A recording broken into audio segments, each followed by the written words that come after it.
The sounds of sirens filled the air after gunshots rang out during the morning rush. Put the tape up now. This is scary. Yet another underworld murder, this time in the heart of Bondi Junction. We believe this is a targeted shooting, and we believe it's a targeted shooting of a high-level organised crime identity.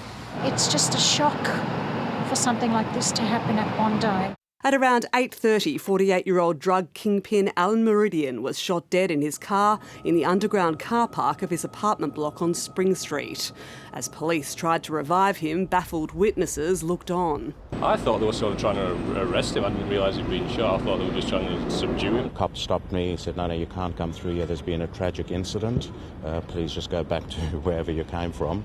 The victim's wife once dubbed him the Tony Soprano of Australia's drug trade, and he was jailed for at least 10 years for his role in the so-called Golden Gun cocaine ring. He has strong, high-level links to the Comanchero OMCG. He also has a high standing in the organised crime network. He's a major player. Not long after the shooting, a sedan was torched in a laneway in Zetland, and a fire-damaged luxury four-wheel drive was abandoned in a cul-de-sac at Bondi Junction. Both are now being treated as potential getaway cars. While at least two gunmen are thought to now be on the loose, police have been at pains to reassure the public here at Bondi Junction that they're not in any danger. However, they've described the victim as a man with a very big target on his back, and they say they're now working hard to prevent any retaliation or escalation in Sydney's underground crime wars. This was a abject and disgraceful, violent crime in New South Wales, and it will be met with the full force of the law from New South Wales Police. But it's unlikely this will be the end of Sydney's gangland wars. Sarah Geraghty, ABC News, Sydney. And Sarah Geraghty is live for us at the crime scene this evening. Sarah, what more do we know about Alen Moradian?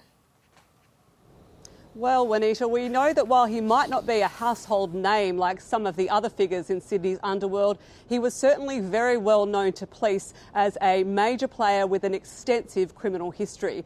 Now, he headed up the Golden Gun syndicate, which imported hundreds of kilograms of cocaine into Sydney in the mid-2000s, and it was named after the golden handgun that was found on one of his associates. Now, the law caught up with Moradian in 2007 when police broke up this syndicate in what was at the time one of the biggest cocaine busts in Australian history.